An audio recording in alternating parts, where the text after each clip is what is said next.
በ17 ዓመቷ ልጅ መውለዷን አልወደዱም ቤተሰቦቿ። እቺ ልጅ ነች ብላ ተቀበላት ካዳት ትለዋለች። እናቴም ያንተ ልጅ አይደለችም ብላለችኝ። ጓደኞቼም ደግሞ ያንተ ልጅ አይደለችም ብለዋል። እዚህ ጋር ግን አንድ ስህተት የተፈጠረ ይመስለኛል።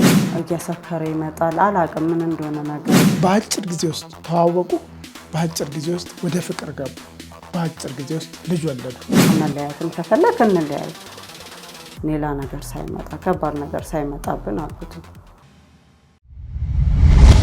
ሰላም እንዴት ናችሁ? ጻድቃን ነኝ ከኤማ ሚዲያ። እንኳን ወደ ኤማ ሚዲያ በሰላም መጣችሁ። ኤማ ሚዲያን ሰብስክራይብ አድርጋችሁ የምትመለከቱን ተመልካቾቻችን በጣም እናመሰግናለን። እንዲሁም ደግሞ እንግዲህ ሰብስክራይብ ሳታደርጉ እየተመለከታችሁን ካላችሁ ሰብስክራይብ በማድረግ ቤተሰብ እንድትሆኑ ከወዲሁ አሳስባለሁ። እንግዲህ እንደተለመደው ላይክ በማድረግ ፍቅራችሁን ግለጹልን። እንዲሁም ደግሞ እንግዲህ ኮሜንት ካለ ሀሳብ አስተያየታችሁን እንድትሰጡን ኮሜንት እንድታደርጉን በዚህ አጋጣሚ እገልጻለሁ። ብዙ ወሬ ያላበዛባችሁም ቀጥታ ወደ ፕሮግራማችን እንለፍ።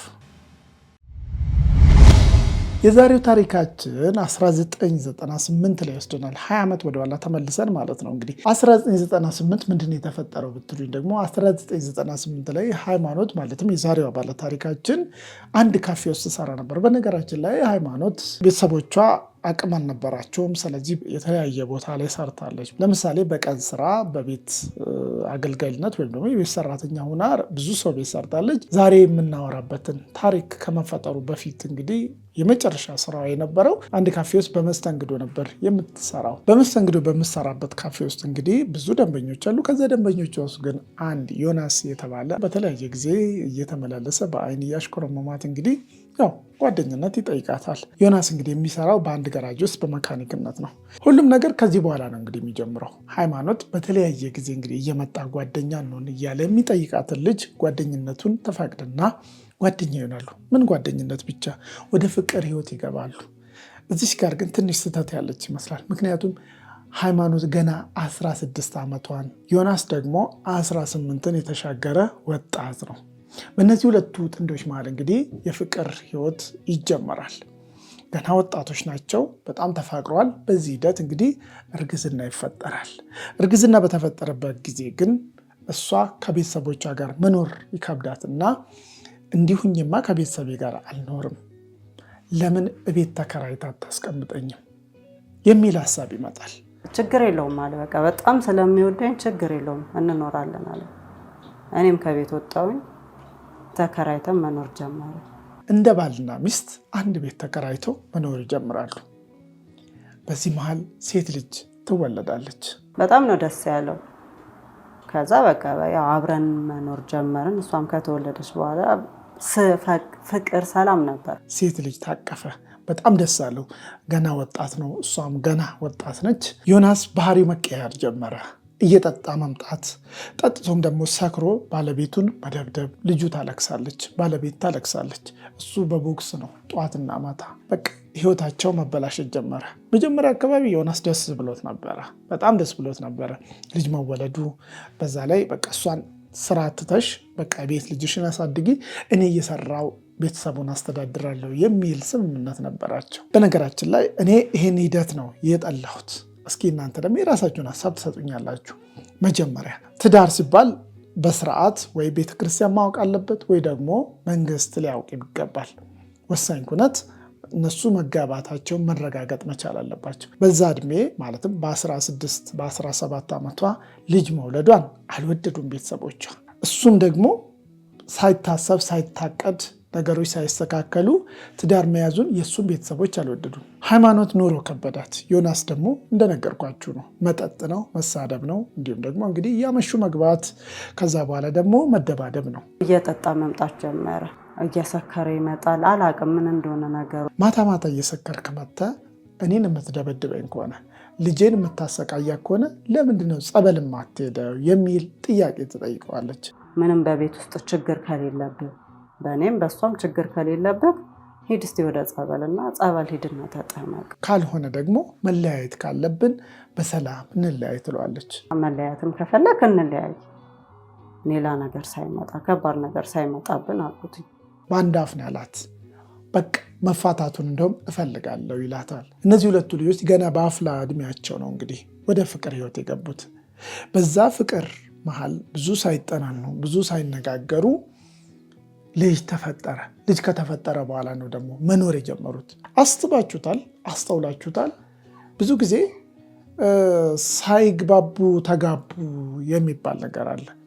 ልክ ሲግባቡ ደግሞ መፋታት ወይም ደግሞ መለያየት ይመጣል። ሰው መጠናናት ያለበት ከትዳር በፊት አብሮ መኖር ከመጀመሩ በፊት እንጂ አብሮ እየኖሩ ልጅ ከተፈጠረ በኋላ መጠናናት የሚከብድ ይመስለኛል። ይሄ ለእናንተ የምሰጣችሁ የቤት ስራችሁ ነው። ሀሳብና አስተያየታችሁን በዚህ ጉዳይ ላይ እንድሰጡኝ ይፈልጋለሁ። ይህ እንግዲህ ከዓመት በፊት የተፈጠረ ነገር ነው ማወራችሁ። በነገራችን ላይ ልጅቷ ከተወለደች በኋላ እንግዲህ ከዓመት ከምናምን ዓመት ከ8 ወር አካባቢ ሲሆናት ረዥም ጊዜ እንግዲህ በዳዴ ነው የምትሄደው። እንደገና ደግሞ ይጥላታል። ኤፕሌፕሲ የሚባል ህመም አለ። ድንገት የሚጥላቸው አይነት ህመም ነው። በዛ ህመም እንደተጠቃች ሁሉ ታውቃለች እናት። እሱ ብቻ ሳይሆን እስከ 4 ዓመት ከምናምን እንግዲህ ልጅቷ አትራመድም ነበር። እንደ አራስ ልጅ ነበር በዳዴ የምትሄደው። የደሃች ነበር የምትሄደው። ሃይማኖት ከጓደኛዋ ጋር ከተለያየች በኋላ እንግዲህ ልጇን ማሳደግ ስለሚከብዳት ለአክስቷ አደራ ብላ ትሰጣታለች። እኔ ልጄን ሰርቼ አሳድጋታለሁ እባክሽ አሁን አግዥኝ ትላትና እንግዲህ ለአክስቷ ትሰጣታለች። 4 ዓመት አልፏት እንኳን ልጅቷ መራመድ አትችልም። ይሄ ነገር ምንድን ነው ብላ አክስትየው ጠዋትና ማታ ቤተክርስቲያን እየወሰደቻት እያቆረበቻት ጸበል እየወሰደቻት በጸበልም በቁርባንም እያልን እንትን አለች። የሚጥል በሽታውን መቀነስ ጀመረ። በኋላ ላይ እንግዲህ መራመድ ችላለች። ቢያንስ ቆማ መሄድ መቻሏ አንድ እረፍት ነው። አሁን ልጇ 19 ዓመቷ ነው። ደስ ይላል። አሁንም ግን ህመሙ አለ። በነገራችን ላይ በዚህ 19 ዓመት ውስጥ እንግዲህ አንድም ቀን ባለቤቷ ሄዶ አላያትም። እሷም ይህን ነገር እንግዲህ ትሰማና እንዴት ሀገር ቤቱ ነው አንድ ቀን እንኳን ሄዶ አያትም ትልና እንግዲህ ከነበረችበት አረብ ሀገር ወደ ሀገሯ ትመለሳለች። ባለቤቷንም አግኝታ ለምንድን ነው ልጅን ማጠይቃት? ማሳደጉ እኮ የኔ ብቻ ሳይሆን የአንተም ኃላፊነት ነው። ለምንድን ነው ልጃችንን ሄደ የማጠይቃት? አክስቴ አቅም እንደሌላት ታውቃለህ።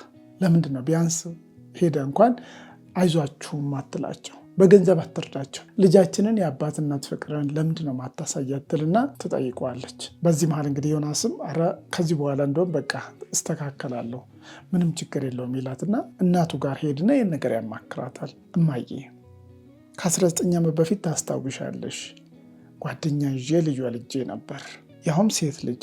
እኔ ባላሳድጋትም እናትየው አሳድጋት 19 ዓመት ሆኗታል ልጄ። ስለዚህ ምን ይሻላል? አያትየው ይህን ነገር ካዩ በኋላ ግድ የለም እቺ ልጅ ልጄ ነች ብላ ትቀበላት ካዳት ትለዋለች። እናቴም ያንተ ልጅ አይደለችም ብላለችኝ፣ ጓደኞችም ደግሞ ያንተ ልጅ አይደለችም ብለዋል። አስቡት፣ ሲወለድ እልል ብሎ አክፎ ስሞ ፈጣሪውን ያመሰገነበትን ያንን ጊዜ ረስቶት እናትየውና ጓደኞቹ ብቻ በመከሩት ምክር ተነሳስቶ ልጁን የገዛ ልጁን አንድ ፍሬ የአብራኩን ክፋይ ካዳት። ውድ ተመልካቾች፣ ቤተሰቦች ይሄን ነገር እስኪ እናንተ በራሳችሁ መንገድ እዩትና አስተያየት ስጡበት። ይሄ ነገር ምንድነው? ብዙ ጊዜ እናቶቻችን አባቶቻችን እንግዲህ 18 ዓመት ተሻግራችሁ ትዳር ውስጥ ግቡ የሚሉት 18ኛ ዓመታችሁ ላይ ተጋቡ አይደለም። ቢያንስ 18ን 20ን 21 22 23ን እለፉ። ያኔ መብሰል ይመጣል። ያኔ ትበስላላችሁ። ያኔ ማቹርድ ትሆናላችሁ። ኃላፊነት ለመውሰድ ዝግጁ ናችሁ እያሉ ነው። 18 17 16 ዓመት ላይ የሚወሰኑ ውሳኔዎች ግን ብዙ ጊዜ በመቸኮልና ስሜታዊነት በተቀላቀለ ሁኔታ ስለሆነ ነገሮች የሚፈጠሩት ያኔ መረጋጋትና ቁጥብ ማለት ያስፈልጋል። አባቶቻችን ብዙ ጊዜ ይህን ነገር በማስጠንቀቂያ ነው የሚናገሩት። ሕጉም አይፈቅድም። በነገራችን ላይ ከ18 ዓመት በታች የሆነችን ልጅ ማግባት ወይም ደግሞ አብሮ መተኛትም በፍጹም አይፈቀድም። በነገራችን ላይ በወሊድ ሰዓት ራሱ 18 ዓመት በታች የሆኑ ሴቶች ሲወልዱ በጣም ነው የሚቸገሩት። ልጅም 9 ወር በማህፀን አሳድጎ መውለድ ከ18 ዓመት በታች ለሆነች ልጅ በጣም አስቸጋሪ ነው። እንደው ይሄ ነገር እንኳን ቢታለፍ ራሱ እነዚህ ሰዎች መጀመሪያውን የገቡበት መንገድ ትክክል አይደለም። በአጭር ጊዜ ውስጥ ተዋወቁ፣ በአጭር ጊዜ ውስጥ ወደ ፍቅር ገቡ፣ በአጭር ጊዜ ውስጥ ልጅ ወለዱ። ከዛ በኋላ ልጅ ከወለዱ በኋላ ነው ቤት ተከራይተው መኖር የጀመሩት። የቱ ነው የሚቀድመው? ከፈረሱ ጋሪው የቀደመ አይመስልም? ብዙ ጊዜ እንግዲህ በየሰፈራችን፣ በየመንደራችን፣ በየአካባቢያችን የምንሰማው ነገር ነው ይሄ። ውድ ተመልካቾች እስኪ እናንተስ ምን ትላላችሁ? በኮሜንት ላይ አሳውቁኝ። ይህንም ቪዲዮ እንግዲህ ላይክ ያላደረጋችሁ ላይክ አድርጉ። ሀሳብና አስተያየታችሁን እፈልጋለሁ። እንዲሁም ደግሞ ሰብስክራይብ ያላደረጋችሁ ሰብስክራይብ በማድረግ እንግዲህ ቤተሰብ እንድትሆኑ እንድትቀላቀሉን እፈልጋለሁ። ሀሳባችሁ ዛሬ በጣም ያስፈልገኛል። ፕሊዝ ኮሜንት አድርጉኝ። እየደወላችሁም ደግሞ ሀሳባችሁ መስጠት ትችላላችሁ። እኔ ዛሬ ፕሮግራሚን በዚህ አበቃውኝ። እናንተ ደግሞ ሀሳባችሁን እየሰጣችሁ በሌላ ፕሮግራም እስክንገናኝ ድረስ ቸር ቆዩ።